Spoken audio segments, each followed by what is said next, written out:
No. What? We gotta do the intro, remember? Oh, that's right. Right? Who are you? Who are we? What are we doing here? I was just going to jump right into it. No, you can't. We're Okay. working on a method. That's right. Well, hello, friends. Welcome to another episode of the E&J Branding Podcast. I'm Erin E. from the E&J. And I'm Jake. Jay. Dr. J. Dr. J. Jake. All sorts of fun things we can call him. Have fun. Absolutely. That's what it's all about. Creating that positive energy, positive mental attitude, having a little fun. Yeah, so what are we going to talk about today? You know, I think the key to having fun in marketing is not to take yourself too seriously. You know? I don't think that anybody can do marketing or put themselves out there every day and take themselves too seriously. They It would suck. yeah, and I know some artists who use the negative feedback that they get online and share it out for other artists to see that it's hard. For instance, Paul Richmond is one of those artists who will post, things that people say about his art, about him as, a part of the LGBTQ community. But he puts it right back out there to show other artists that it's a part of things, and you have to just brush them off and not take yourself too seriously. What are we eating, or what are you eating here, Jake? Talk about that in a second, but I want to stay with what you were saying because... Well, we have a long way to go with that one. But it's interesting because we were there last episode, actually, where it's not the question of whether the content is positive or negative. Maybe is a little bit less important than actually how it's presented. Like if it's presented as genuinely sharing, like, look out, this is the kind of stuff that happens. I see that as like positive strategy. Well, yes, I think that if you're putting something out there to market, whether it's an event or yourself or your art, then you have to be mindful of how it's being received. You're not putting things out there strictly that make you happy. You want to put things out there that Exactly represents what you're trying to and that's get across. the whole nature of the Little title nice today. segue into things for you. That's very beautiful.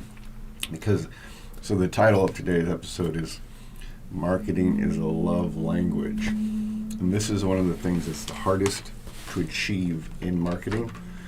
But you can definitely do it for yourself. Part of the reason why it's hard is because when people spend money on marketing, right? They're hiring a photographer, they're hiring a writer, a videographer. They want it to be about them, right? They want to show off their goods, their offering, their the service. best aspects of whatever they're putting. But they make it a lot of times They're like... trying to attract attention, but- which is the base of any relationship, is attracting the initial attention In some cases, yes, and then keeping the attention. but what you really want to do is, yes, show that you possess the desired traits or the goods have the thing that people want, but then you really want to be there to listen to what they want and to give the audience what is going to engage them. So really the subject of good marketing should be the audience. Isn't it? Is it not? Well, I Is think, that your target? Is the audience? but instead of it being like, Casting a wide net? okay, let me give you an example. Please. like say it was like a dating site, right? And you put up, hey, I'm a good listener, I like to laugh, right? Or you put Like up, someone is listening to you. Oh, it works. That works. If your mic is on, your phone is now. That's hilarious. Search through to good listener. That's gonna work maybe better in some cases than like holding up a huge fish you just caught on a boat where you're showing off you as opposed to showing off what you got to offer. Well, maybe you are what you have to offer. And that may be the maybe case, you're a and that model, works or too. maybe you're an athlete, or maybe you're, I don't know, Yes. trying to represent a brand. Mm-hmm. And in some cases, that is what it is. I'm just suggesting that there's another approach, and that's the default one, is to show off the goods. Right? Because Yeah. You're kind of like a don't put it all the way out there on the first picture sort of guy. There's got to be a strategy behind it. But not everybody feels that way. They want to cast a wide net, and they want to just bring in and attract as many people as they can. And not necessarily a targeted, like spearfishing versus... Exactly. And think about all the consequences of that type of fishing. It's not sustainable. It's not sustainable. There's all of those things that weren't meant to be caught that You get get caught all up. of that nasty, stuff that you're I not going to... forget the term, but all that waste. Bycatch. The bycatch. As opposed to just targeting a single fish. But sometimes in marketing, you have to catch the bycatch and then hopefully let it go before it becomes disruptive to whatever you're trying to put out there. That's interesting, and I think that's one of the things that SEO specialists try to do is they try to take your ad money and find like the really good customers. What was that acronym? Oh, the search engine optimization. Search engine optimization, SEO. Thank you. Yeah. So as content I creators, can't speak the love language if I don't know what the acronym means, right? so this goes back to the whole idea that what we should be doing is creating stuff for websites, for brands, for ourselves, putting stuff up on websites, and then using social media to let people know it's there, to have fun, to engage, to build audiences that way, to check out what's going on your website. But the main thing should be on your website. And so when you're doing that with brands, you're also going to have Teasers.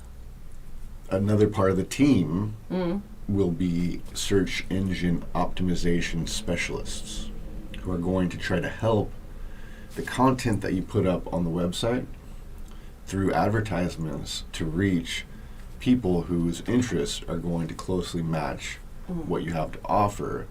So like highly likely dating candidates, for example. Okay? Okay. But not everybody has their own SEO team. No. And so you can learn what really does that. Anyways, the whole point is to have that as part of your strategy, I think, is that no matter how big you are, it's going to be better to reach the right people than to waste time on people who won't care about your service or your product. Well, maybe you could talk about how Instagram, those platforms work anyway, and like the percentage of people that you're actually reaching and how it was versus how it is, so that people can understand what these algorithms that we're all talking about mean, and what boosting and monetizing and all of the stuff is done for. Okay, so that. Because now you have people This is seeking good. relationships for you, and you can also pay them to boost your posts and sponsor and help.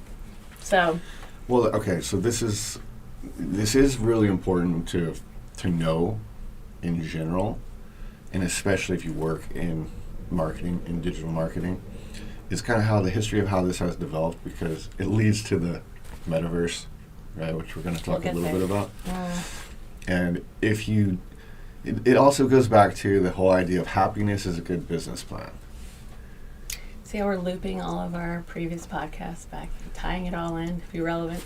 Now, a bad business plan is misery and suffering and not happiness, right? It's not very sexy.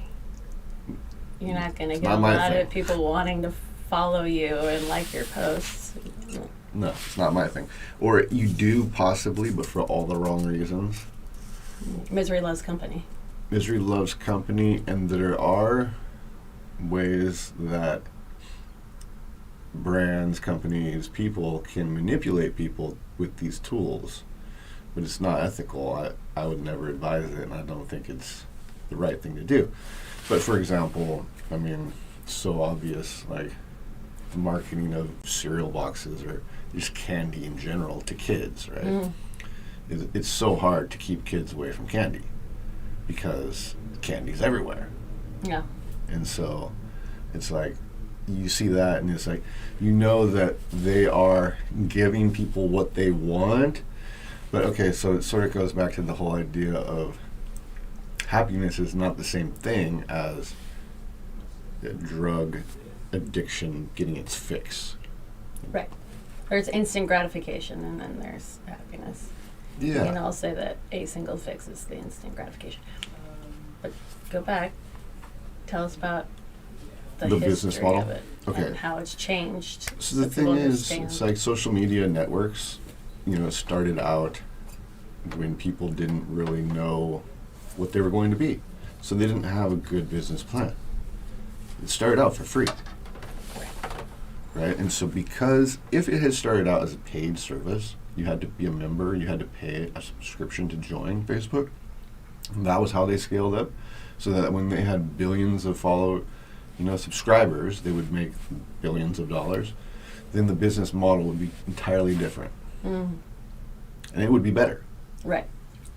I can see Because what instead of that, lacking that, during a period of lots of hedge fund investment, because of digital industries creating, a silicon boom. And so there are all these businesses that had no profitability, but they just kept growing and growing and growing, and people were investing in them and re-upping their investment with the speculation that eventually these smart people would figure it out. They'd figure out how to make money.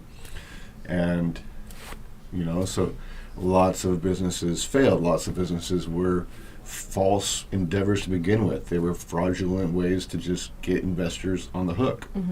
But Facebook became a viable thing. It grew, it became so big that all of these people started using it for businesses. And it got bigger and bigger and bigger, and people started growing followings. Businesses were able to market directly to their people locally and highly effectively. As soon as you had a following, you put up a post a day, you reach people, you were in their minds, the mind share was easy to acquire. And it was this brilliant moment in marketing where all of a sudden it was like free advertising. To an extent, right? It was never free though, because like say you want to run an advertisement for a company. Okay? What do you got to do? Through Facebook? Traditionally. Traditionally? Yeah. Buy a ad space in a newspaper. Number one, you got to buy an ad space. And the radio. But then what else? And then, I don't know, post flyers around the neighborhood. What do you put in the ad space? Your logo, your information, your call to action, person, when, where, why. Yeah. Your content. Right. So, but you got to create it, right? So you'd have to probably hire a photographer, hire a graphic designer, maybe hire a copywriter to come up with the copy. So there's already a small production team involved in creating the ad. And then you have to pay to run the ad. And then you have to pay to run the ad. So advertising has always been very expensive, traditionally. And now all of a sudden you're able to reach people every day with somebody who just took out their phone, took a quick snapshot of the store, boom, it's up, right? And so now it's like, whoa, the cost went way down. We're reaching people directly. We see their feedback. They leave comments, likes, etc. So as a marketing tool, it was amazing, right? And free. Right. And then they build up, and they go, okay, now the investors want to recoup their money. What do we do? Monetize the platform, business pages. Now you will reach 6% of your followers, but here are advertising tools. So you can pay to reach more people. Right. To have your posts boosted You or can boost sponsored. your posts or advertise using your And it's content. not incredibly expensive, but it can add up. It can be. Depends on how good you are and why you're doing it, where you're doing it, your demographic. But So if you want to reach outside of that 6%, really, now, you have to do some paid promotion. you do, yeah. Facebook and Instagram. We'll do that with E&J branding later this week. We'll do a little boost or Yeah, something. we'll do some advertising experiments. Oh, you can just use a clip from this. Speaking of advertising, Advertise did about you advertising. enjoy your cookie? It's a very good cookie. I have another one actually. So these are the holiday cookies for Big Pete's Treats, and they are A nice shiny bag. Isn't it beautiful? Gold and reds. And fun, even the fun cookies time are of year. holiday cute. They got sprinkles on them. Mm-hmm. They're only 10 milligrams of cookies, so you can really manage your intake. Because we dove into the 100 milligram cookie last time, and that was A little less manageable. a little less manageable. Anyway, thanks, Big Pete. Look for his holiday cookies at your local dispensary. You can get them here, higher level in Seaside. That I know for sure. Love this time of year. Oh, I do. But yeah, so that's how the business model built up, and the consequence of that is that what Facebook then needed to offer businesses in exchange for the devastating blow of, oh, by the way, you're Yeah. now going to reach 6% of your followers Right. that you've been used to for years Yeah. doing this. We're going to just switch it all around. But this whole time, we've been collecting data on everyone. We know what they like. So we're going to send your ad to the people who like your kind of stuff. And so then it's like, we're going to charge you money, but you're actually going to reach more valuable clientele. Well, there you go. There's one benefit of it, I guess. It's a tremendous benefit, actually, in that using it in that way, if you understand it, it's a great deal because people don't have to pay for Facebook. It's free, right? But businesses then are also able to reach people who actually are interested in what they are doing. Now, if people just used it in a reasonable way, that would be great. Problem is, greed takes over, and it's like, okay, well, now we're just going to try and keep people on the app as long as possible so that we'll have more engagement with them, we'll know more about them. And then it's like, And now it's like that across the platforms. and then all the platforms have to do that. And so it becomes this competition for attention instead of a competition for creating the best things. Right? Because you don't have to have the best things to get the most attention anymore. No, you don't. You just have to pay for it. You have to pay for it one way or another, One way or another. right? Yeah. Like people do incredibly horrifically cringy things To get your attention. to get attention. I know. That's why reels are so important, so popular. People want to see something crazy, fast, and Yeah. eye-catching. And what entertains people becomes different and different. But I think there's a generational push and pull with that. With what? All of it.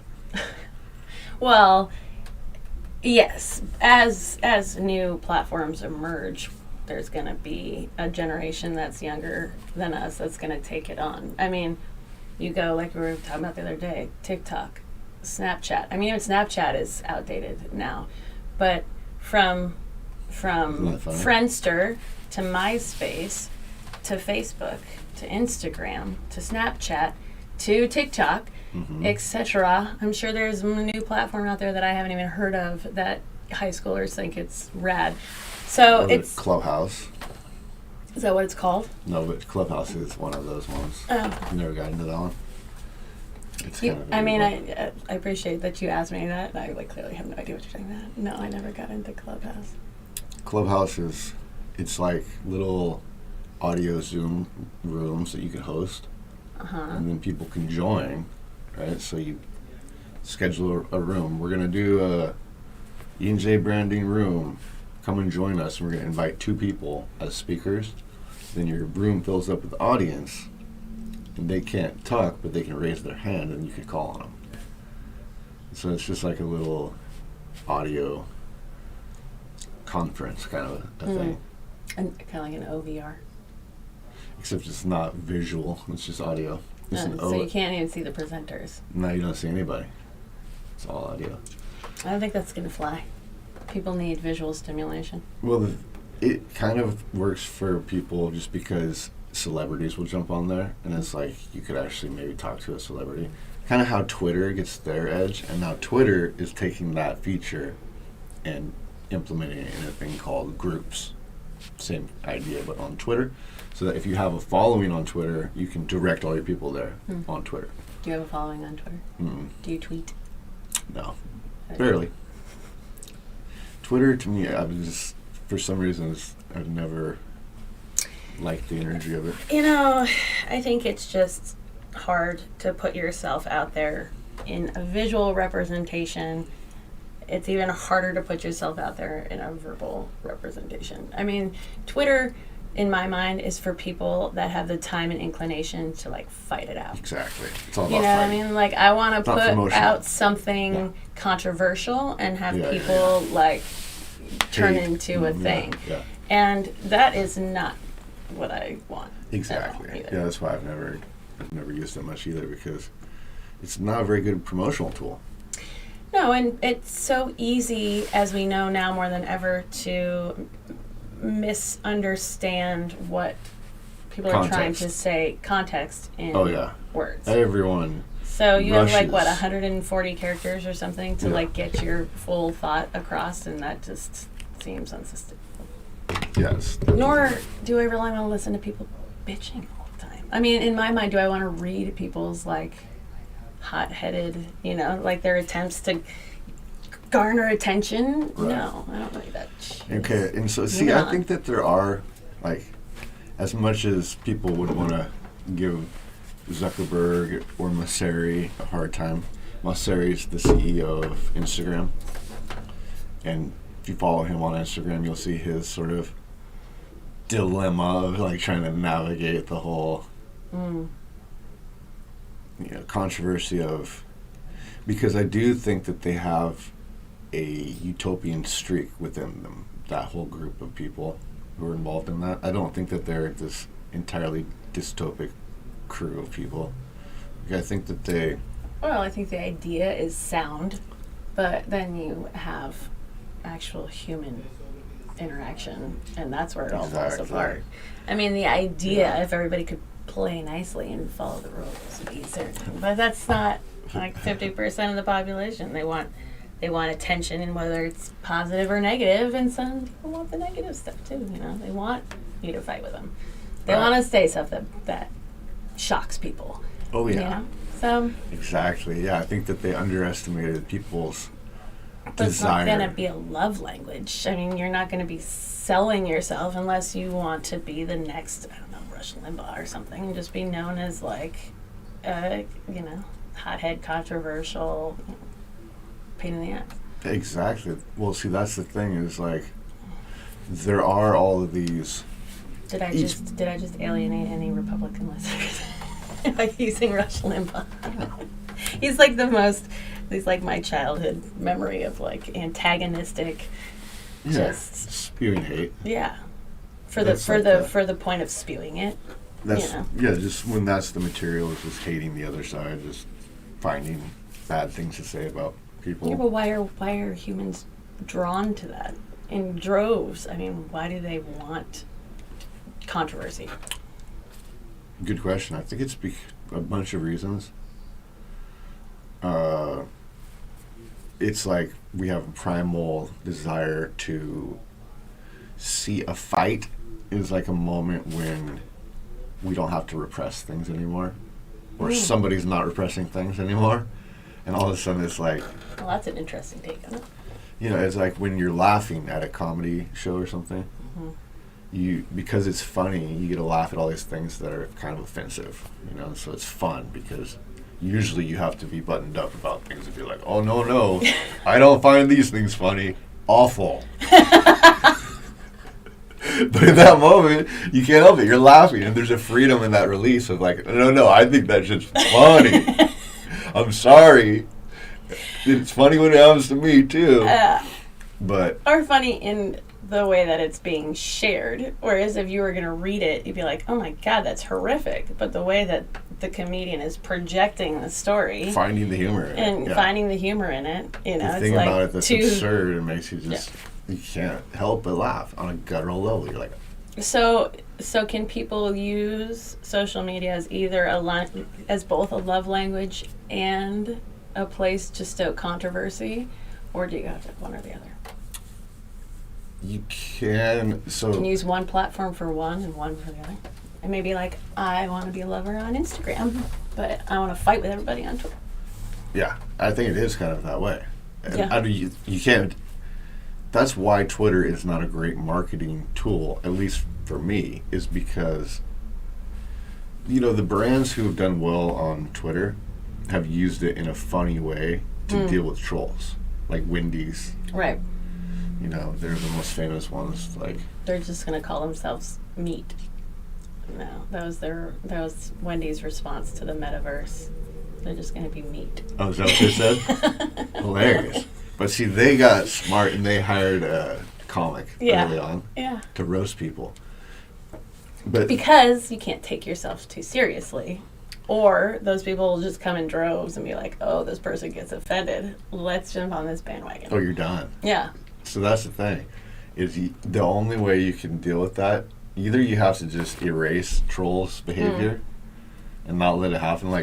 But people notice that too, and it makes you look weak. I mean, let's be honest. People notice if controversial comments are taken down or missing. You have to be like, oh, you can handle it, Jake. No, I agree, but for certain brands, because it becomes an expense of like, you're going to moderate.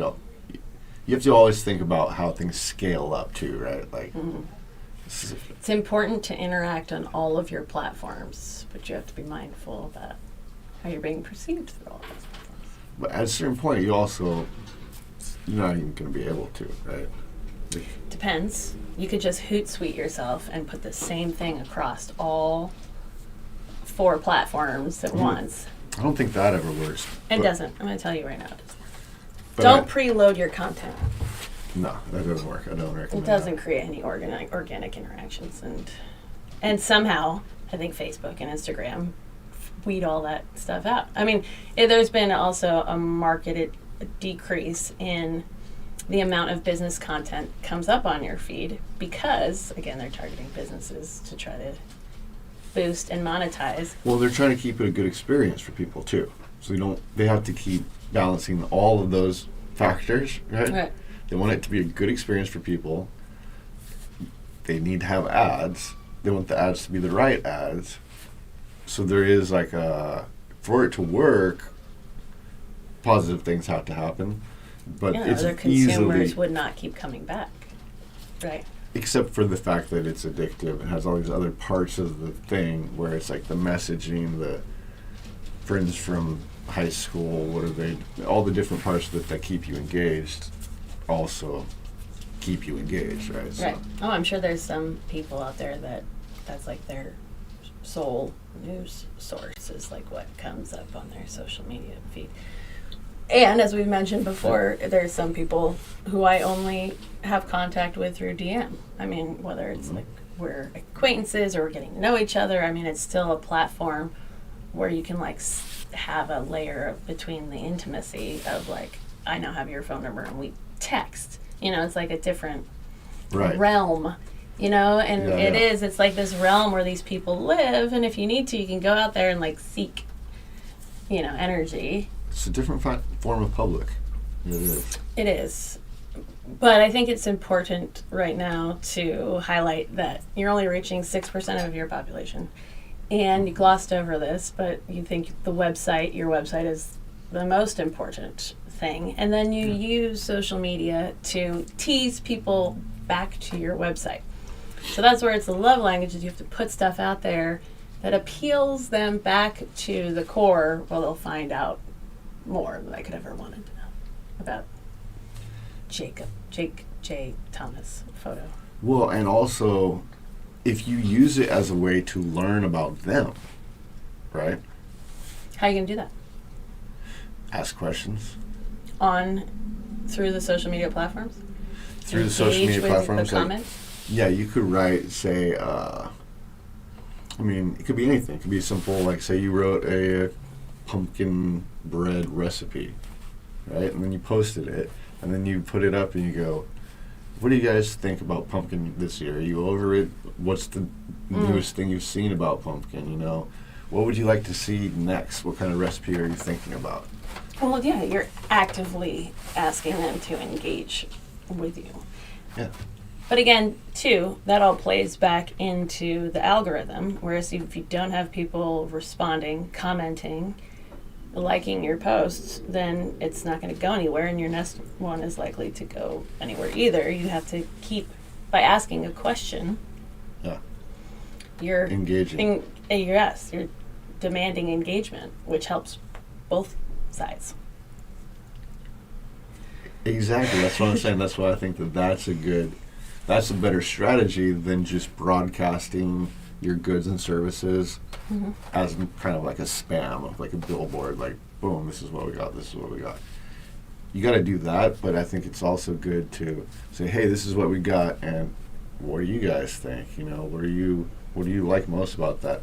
Would you rather see this in red or silver? Does this remind you of your childhood? Yes. Yeah. Giving people options to engage so that you actually use it as What's your favorite Christmas movie? What would you, hot chocolate or mulled wine? You know, who knows? You could talk about that in your holiday marketing segment. Mm-hmm. Well, because the holidays being that time of year that. Now, the thing about marketing is it always revolves around the holidays. And the holidays don't stop. They never stop. So it's always, and now there's new holidays all the time that weren't around when we were. There are national Black Friday, Cyber Monday. There's days off for you to just shop.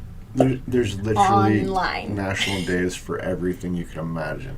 There's a national cookie month. There's a national chocolate chip day. There's a national chocolate chip cookie day. Yeah, There's a national but chocolate chip cookie on with that topic, though, it is a good marketing strategy to look and see what holidays are coming up, because you never know how you could make National Chocolate Chip Cookie Day relevant to your marketing. But if you happen to hang out with Big Pete and he's nice enough to sponsor your podcast, then you could do a post for National Chocolate Chip Cookie Day that asks a question and has interactives and is also relevant to some of the product that you're putting out there. Or National Donut Day, or National Sibling Day. Maybe you're a company that's, two sister and a brother team. I mean, there's so many holidays that if you don't have a calendar out and marking at least some every month that are relevant and can create those engaging posts and questions, then you need to do that yesterday. Because we are in the holiday season. We are in Q4, where people sell more than they do any other time of the year. So they got to get on it. Okay, but now I'm trying to think, right in there's an example of marketing for them as opposed to marketing for us, when it's better when it's for them, when you engage with them, everything goes better. You learn more, engagement's better, and then when you do stuff that is what is all about us, we like it, but if it doesn't engage with people, it doesn't matter. With the holiday thing, let me give you an example. Yes, please. I think that holiday marketing is important and necessary because holidays play a big part of how people behave, especially economically. Right. Right? Yes, it has a certain feeling of success or accomplishment. Like you have a family, or if you have traditions around a certain holiday, then they're extremely important to do well, or make sure that everyone, participates and gets their deepest desire thing that they wanted the most, and Right. So in other words, holidays are already influencers. They're influencing human behavior.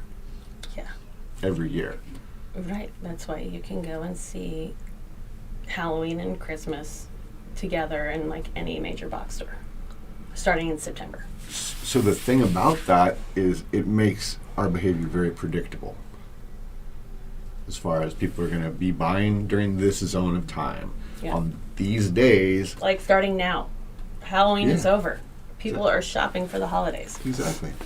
People want to spend money locally too. People want to spend back into their community.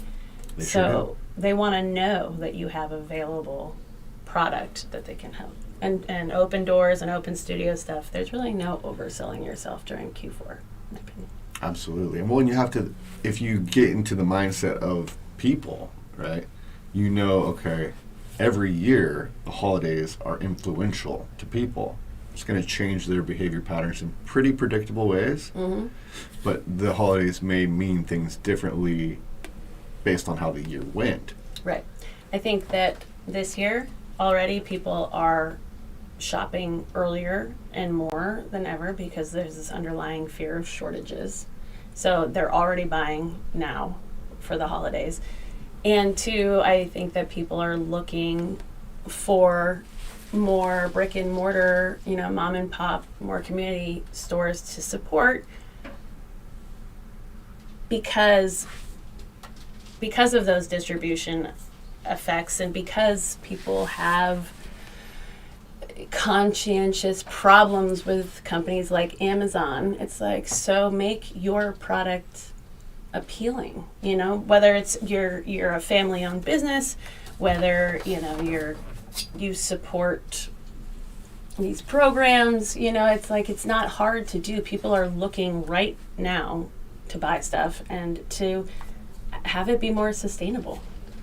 People really don't necessarily always feel good about buying things on Amazon. So if you can give them other options, okay, and they will take it. That's exactly what I'm talking about marketing for them. Because what you're doing is you're identifying what people want and what they need, right? They want to shop locally.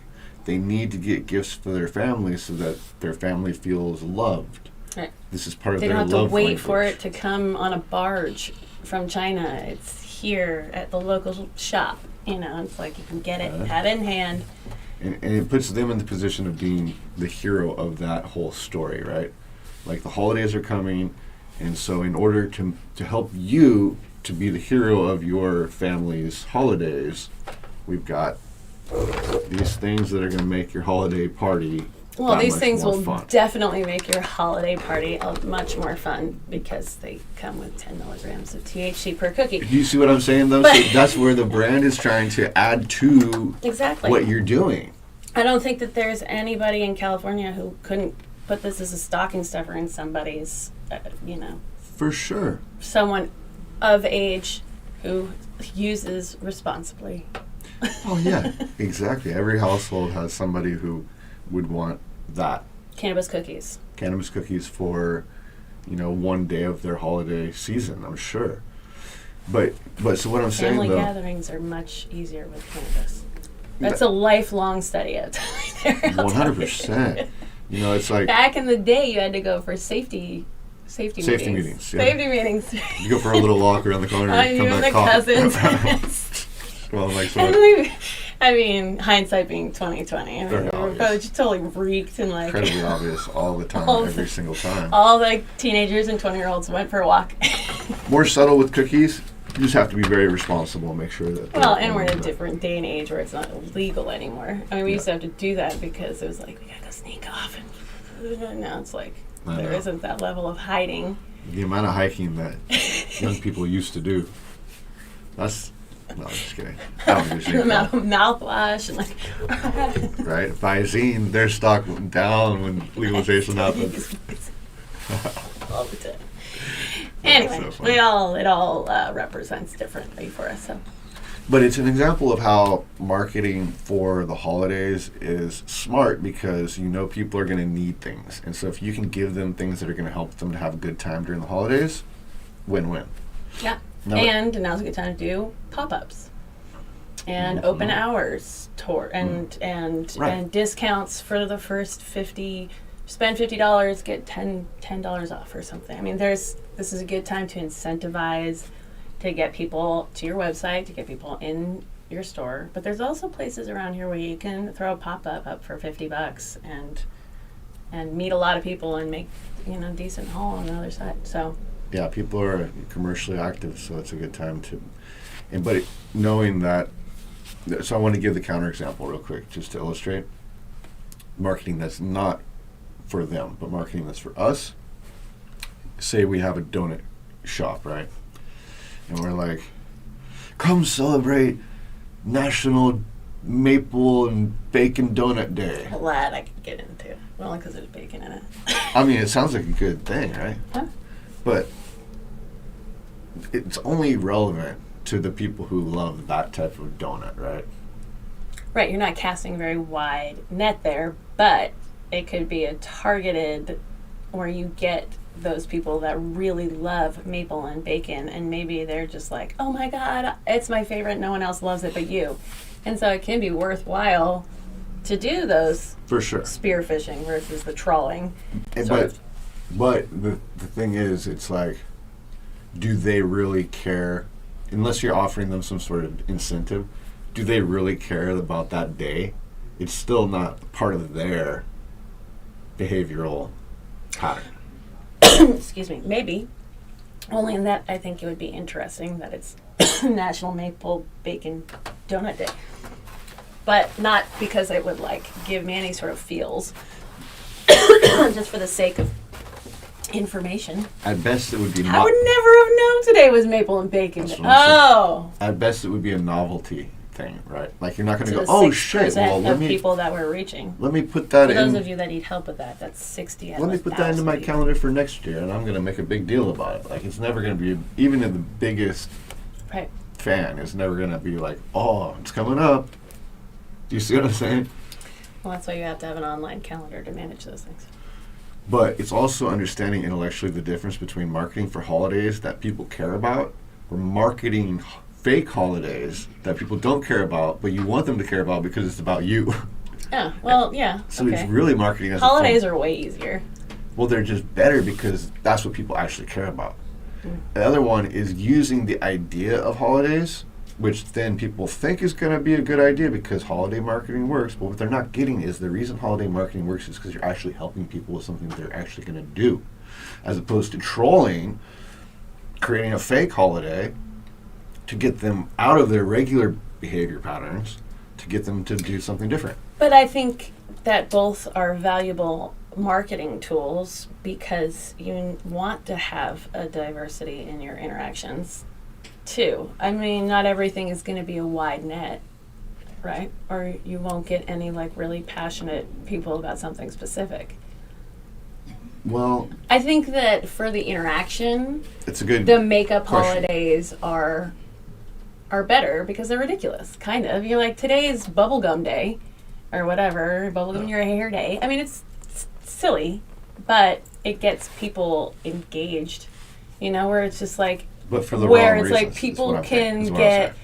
holiday fatigue and they don't want to see another holiday post anymore, and they don't, So it's like, I think it's a fun. I think you need both. That is in your true, marketing too. Plan. No, that is true too. But what I'm suggesting is that trolling always has a hidden cost to it. Okay, I'm saying trawling, and you're saying trolling. So in my mind, when I'm trawling, that's the wide net that you trawl behind the boat, and then you suck it all up. Trolling, in my mind, is like a sort of nefarious thing on social media platforms. Let me define what trolling is. Okay. So trolling, people all have their agendas, their programs, their things they're doing, right?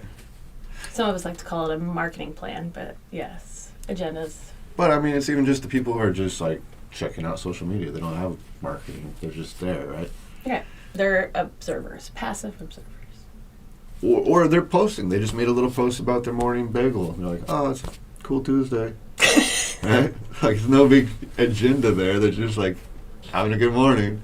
But that's their program. That's like what they do. Totally, there's nothing wrong with that. You're not going to sell anything that way, but there's nothing wrong with it. No, but I mean, maybe they micro-influenced that bagel. Somebody saw it, they're like, damn, that is a good bagel. I like bagels. I'm going to get a bagel. Only if it came from New York. And then they had a digital moment right there. But trolling is, by definition, when you're doing something on the internet that is creating noise on somebody else's post or somebody else's platform or somebody else, getting attention. But not positive attention. That isn't what they're after, right? Right. So, like, for example, that bagel post, good morning, and then, their friend with a sense of humor goes, nice fucking bagel, you loser. Right? Now, you just sent us into the explicit. I know. But it was you finally used a swear word. But I've been careful. That's funny. So it's a kind of troll that adds to it. So it's not actually a good troll. But then the next one down is, promote this on da. Yeah. Right? That's straight up trolling. It's like trying to get people to leave that post to go to another post. So they're a troll. They're like, they jumped out on your post. They're like, oh, come over here. Yeah. Okay. Well, we're using two different words to mean two different things. That's what I mean by trolling. And businesses do it all the time when they try to, because the best way for businesses to market is to actually fulfill the needs and wants of people, which always exist.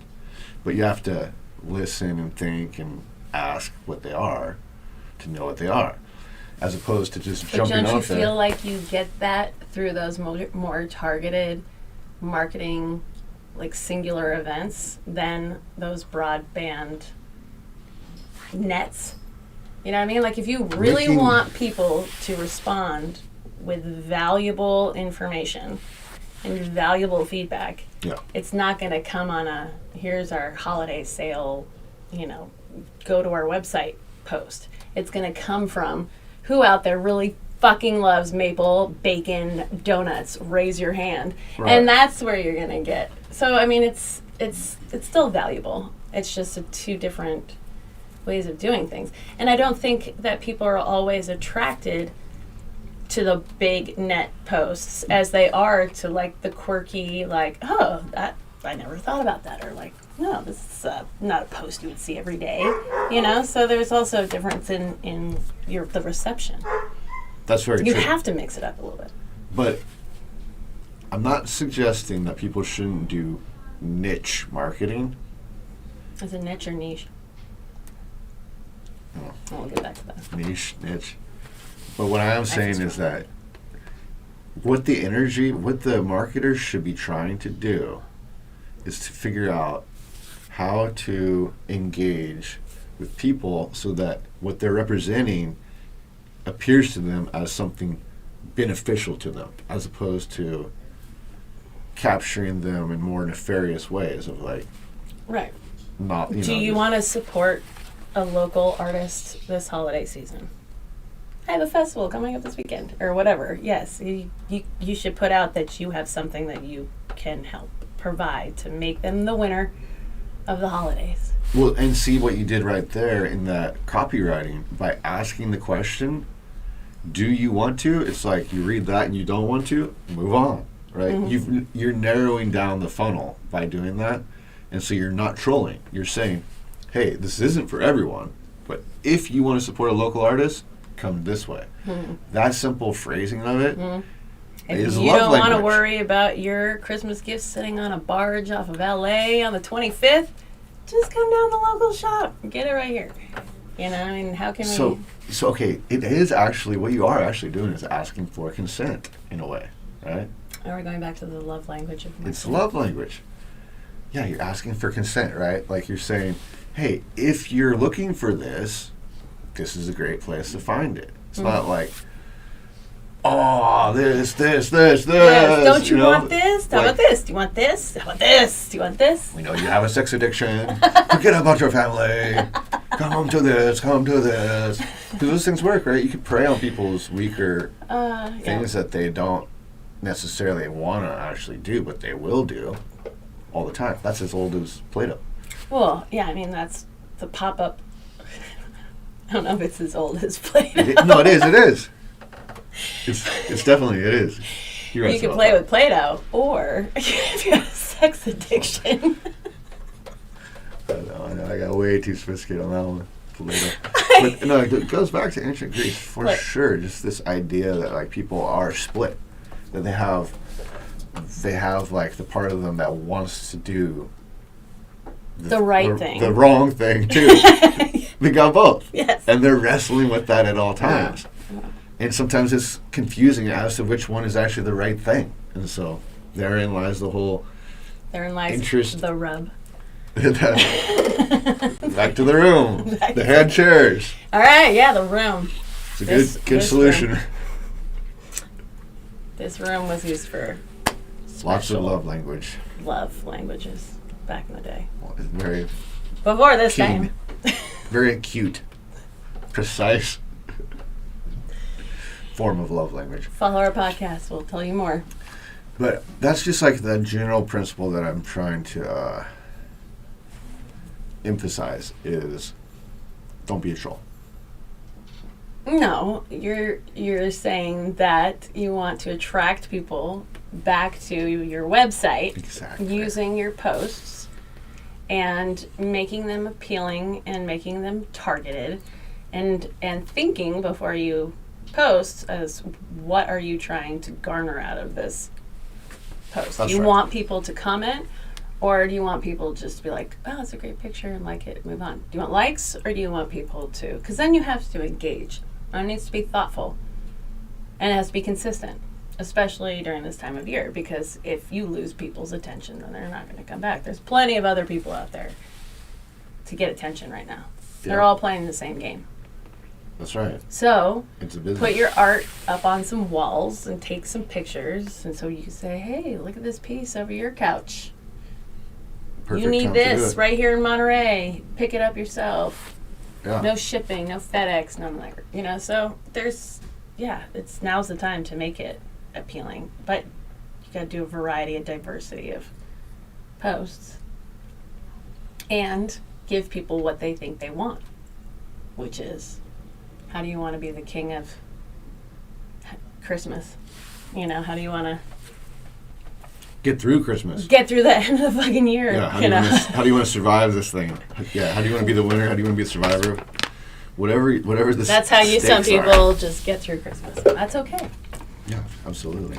That's why you do it in 10 milligram cookies, people. We all have had those family members who ate too much edibles on the holidays, and it was bad news. I have. What happened? It was sad for them. They felt very fucked up and sick, and it took a while for them to get back into it. Really? Yeah. See, that's why it's like, that's a straight up 10 milligram cookie. If you give someone something like this, Yeah.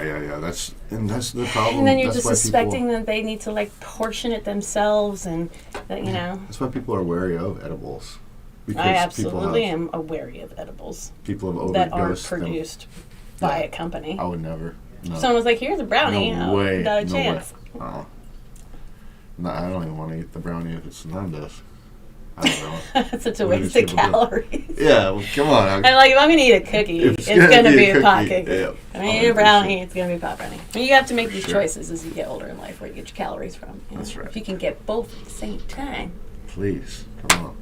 and this pink sprinkles on it, I mean, it's gonna cute. Can't beat that.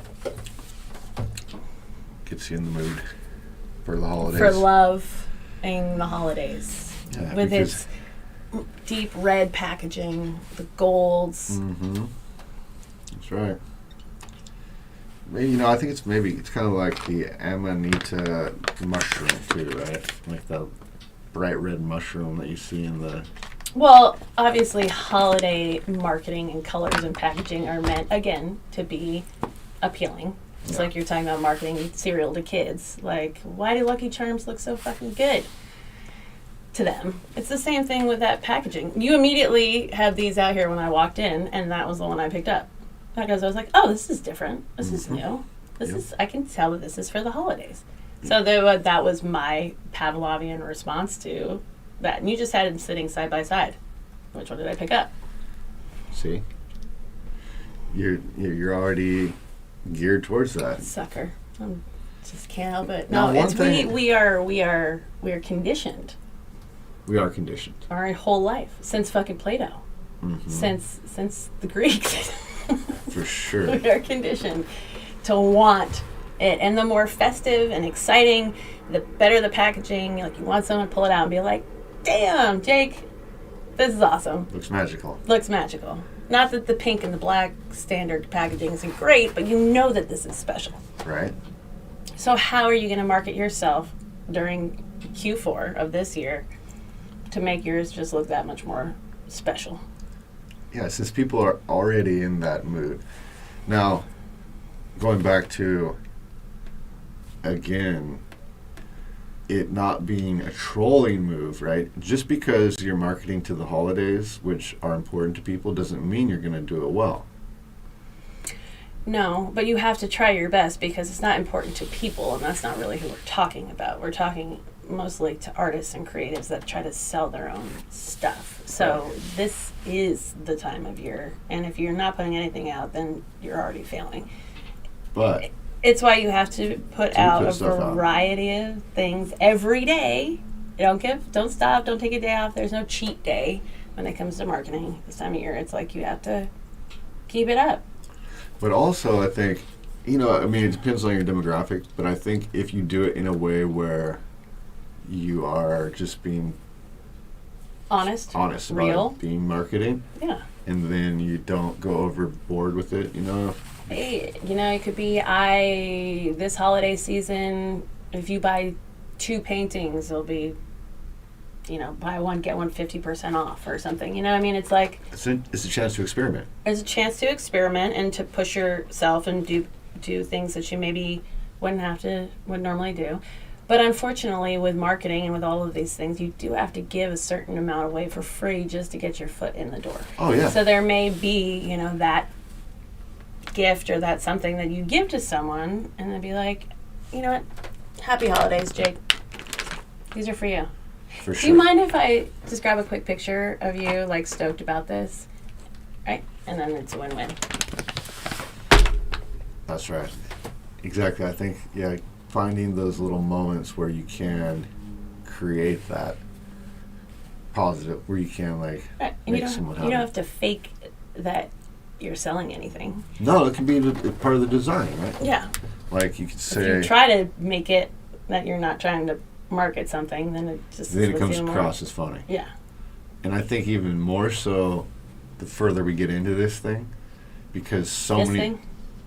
Or into the holiday digital marketing in general, digital marketing in general. social media, Mm. because so many people have become involved in it that it's like nobody doesn't think it is happening. So Right. What's really messed up is when you think in terms of posts. in life in general. Mm. No, tell me more about that. Yes, I think so too, and that's why I say create for the website, because it's going to change the way you think, and then from that, it'll just advance the way you think, right? Because you're still going to have posts within that. Well, if you're putting all of your creative energy into the website, then you have the content to share right there. But you just share a piece of it. Yeah. Versus, you can put all your brain work into creating an Instagram post, but that isn't going to look the same on Facebook, and it's not going to look the same on the da-da-da-da. And so you have to do it 3 different times, and you still haven't done anything to your website. Exactly. So start with the website and make that, again, not as much about you as it is a fun place for other people. Yeah, I mean, you want to keep it fun, and people's perceptions of you are what they are, and how you're received is important if you're trying to market a product. It is, but keeping it more, that's what I'm saying. Unless people are looking for something like a car, right, or a home, where they're really going to spend a lot of time researching every detail, and it all matters, and it's like, that type of expenditure, warrants that type of expectation of that level of attention. But generally, people are going to go to a website, spend a few minutes. If it's not fun and engaging for them, out of there. Yeah, and if you are an artist sharing images, then they're either going to dislike it or they're not. So again, it's like putting out a variety of things, because like you said, not everything's going to resonate with every person. Yeah, different people learn different ways. But you have to put your painting up there before people can be like, I love that, and I'm willing to spend whatever you ask to put it in my home office, right? But you would look at it and be like, it's not my style. Moving on. Just depends. But out of the 2 of us, they got what they needed. Exactly. As long as you're putting it out there in a way that it's the right positive people can find it and appealing. Yeah, we talked about perception the last time, and if you're going to be a downer all the time, then it's going to be hard for people to follow you. And it's like you got to think about what tone you're speaking with, and are you as an artist someone that they want to support? Are you a practicing artist? Are you in a co-op? Do you work and collaborate with other artists in the area? Or, it's like, are you a part of the community in a way that I want to support, right? For sure. Like the shop here. That going into their retail space is at least 12 different artists. So you feel like you got the variety, you can learn a little bit about each of them, but not everything is going to speak to you, but something in there will. That's right. Yeah, that's a powerful thing about a collective. It's a network of people, and then anyone who comes through. Mm-hmm. It's like, oh, so-and-so would love this sticker, or so-and-so really like that candle, or this sculpture, that's like, or this t-shirt, right? There's a lot of Chris Bowers swag t-shirts in there. It's like, if you have in mind someone that you're looking for, if it's outside of yourself, then it's much easier when you have an opportunity or a place where you can see many versions of the art or whatever that you're looking for. Because I might like it, but if I'm looking to buy something for you, then I don't in that moment. You know what I mean? Mm-hmm. They're not speaking my language. Exactly. Well, and that I keep trying to think of how do you envision a good experience for somebody who is going to end up buying something, a work of art, right? Now, well, maybe you just need to do a bunch of clips of an OVR, an online viewing room, where you're just showing your pieces of work, like a dozen. Like, hey guys, I have a new line. Here's 12 pieces. Boom. That's exactly it. That's right? what I'm talking about. But first, there has to be the interest in the mind, the career of the artist, right? There has to be what are they going to do next? I think that people in this community like art for both sides of it. I think that they like it for the appreciation of art, but then I think they also like and buy art because they want to support the artist. But I'd say it's probably 50-50 from what I just understand. how do they even know to look for it or where to look for it? Well, I mean, they can also like the artist because they're up and coming. They can like the artist because of the good work they do in the community, or they can like the artist because they know they're gonna make really a lot of money for them in the future. Be like, oh, you got a lot of talent. I'm gonna invest in you. So it's just But in order to find them, they'll either have to have come across them through searching art in Monterey, and then the website pops up and they look at the website, or they saw something on social it's media. nothing worse than calling up a website to a broken link. Just saying. If you want anybody to be completely turned off, have your stuff all up to date when you click on it. Yep, exactly, because you want it to be a good experience. That's what I'm saying. But And I don't think that all social media is a good experience anymore. it most certainly is not, and that's what I'm. And that's why Trying Facebook changed its name. Because they're trying to change your experience with just even Yeah. changing You're gonna have to do a lot more than the name the change. word. But what I think at the root of it is what I am talking about, which is using it as a legitimate platform for promotion and engagement and cutting out the trolls. But policing the trolls is way harder than you would think.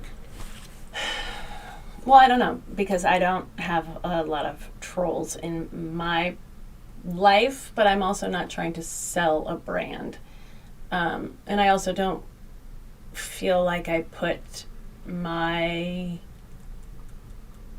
more strong viewpoints out there with the intention to incite conversation.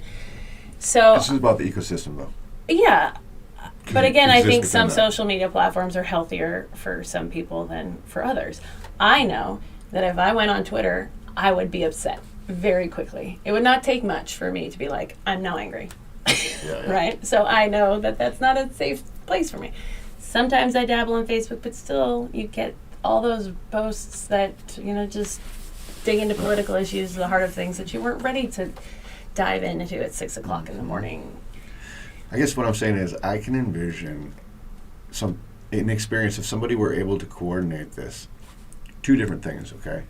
One is going through a small space with 9 different artists' work could be enhanced by a curator who knows something about the person they're bringing. So they could Why sort of can't walk you just them go through. in there and videotape you going through, and then you could do it virtually as well. You could.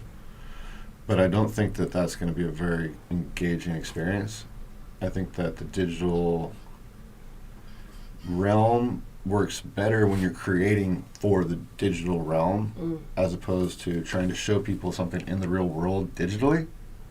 There are quite a few people who won't buy art online because they really need to believe they have to see it in person. 100% I believe that, yeah. I think that, but what I do also know is that, like, say there's an upcoming show at the MoMA, they're going to have it on their website before people are able to see it, obviously, right?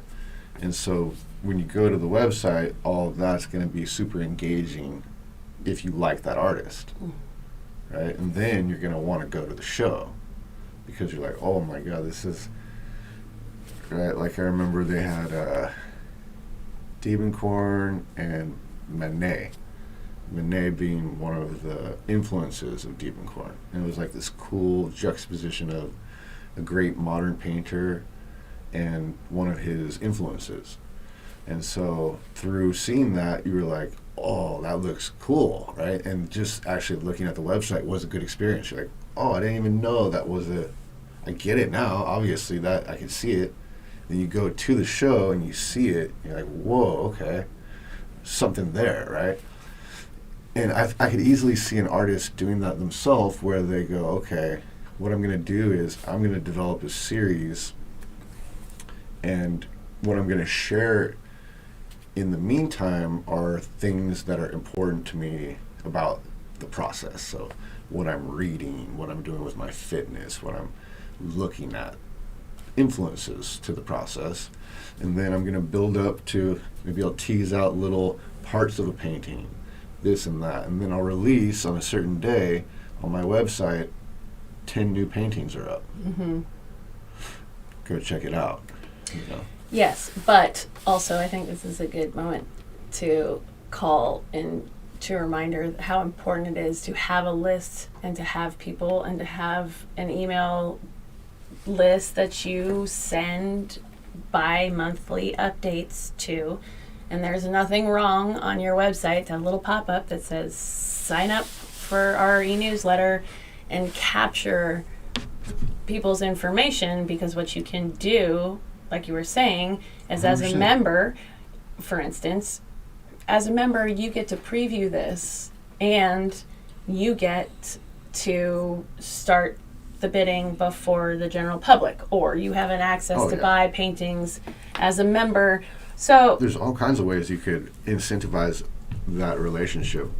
but you need to, that, just reiterating that is still a like in-person relationship that you need to cultivate in order to make what you're saying possible. I get emails from the MoMA too, where you're like, this is coming up and that's exciting. But then there's the, the first 2 days are free to the locals, or, the things that pop up member perks. Member perks or newsletter perks even. Yeah. It's like, just for being on our newsletter, you get 50% off the entrance fees during these 2 weeks or something. So yes, you need to collect the information, and then you need to make those people feel like they're getting something that the general public is not. That's kind of the beauty of a blog in general, but also of a newsletter for a business. Okay, 15 minutes. Is that you could use it for that purpose, right? So that anyone who follows my blog, every time I publish a blog, and it's just like on YouTube, right? I guess I should follow you. Don't forget to hit subscribe, Right. but then also hit the little bell so you get the notifications when we upload, No, I didn't know that either. because that will help with the algorithm. But that's the beautiful thing about when you have a blog, right? You publish it and then, so that's what I'm saying, back to that. I was just relying on you to send it to me. I'm probably behind on a number of blogs now. You should subscribe. But I use the blog to get business, and so now that I've got business, I'm more doing the business than blogging. But back to that imaginary artist, right, who sets themselves a goal. Okay, I want to put out 10 new works every 3 months.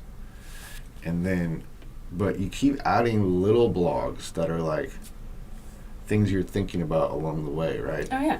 And so It's, the email list keeps getting Yes. tagged, right? And that's where you have your collectors, right? Because then what's happening is you're hitting people in their email when they're at their desktop.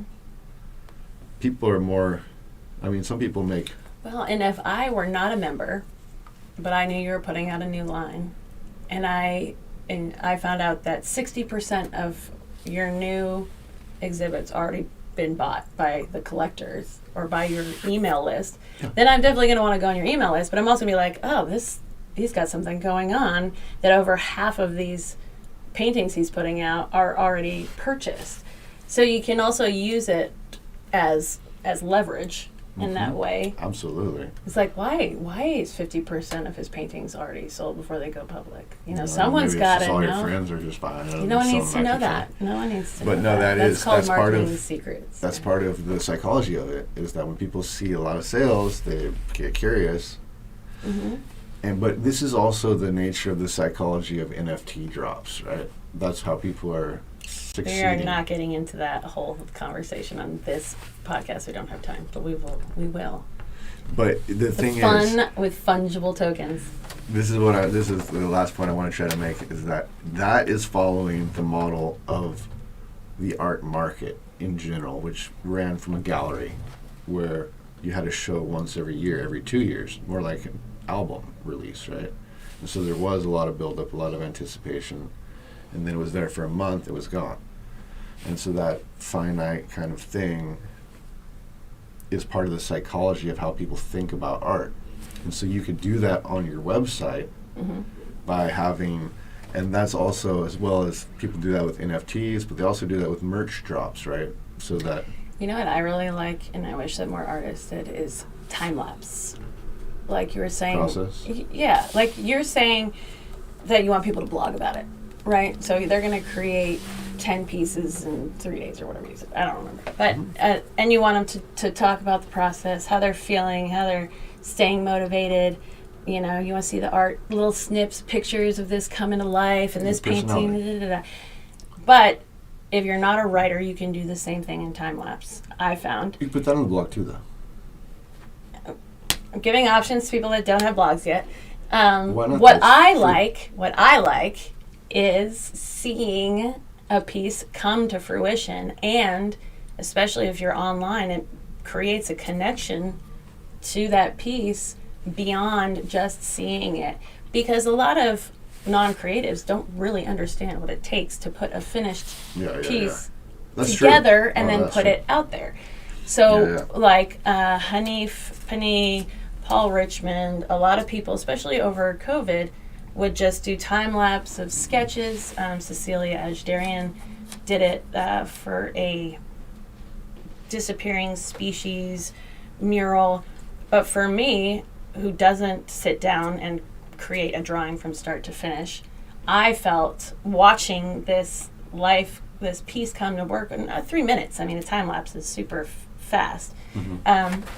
It creates just a really interesting connection to the process and to the piece that you couldn't get anywhere else. So maybe you don't have a blog, and maybe it's not your thing to write about. The blog.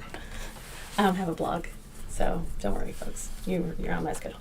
But in the short term, you can document those things, and it helps bring connection.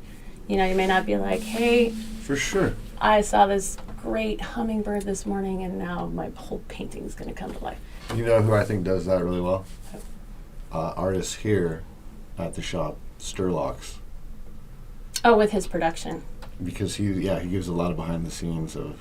He's a fashion designer, so you can see him stitching and sewing, and then he's got the final piece at the end, which is pretty cool. But yeah, it's the same connectivity, and you're putting a little bit of the process out there, and that connects them to the creator, but also to the piece. You know, there's like all of the piece. I can bring them up in my memory because it was impactful for me to be like, oh, I wasn't expecting that, or like, I can't believe that squiggly line turned into this amazing portrait. You know, so. Yeah. Just a different way of putting out and connecting people to the process. For sure. You know what I think is really good as well? I know that Jess does the paint parties. Any sort of little tutorial that you can do that gets people involved in the process.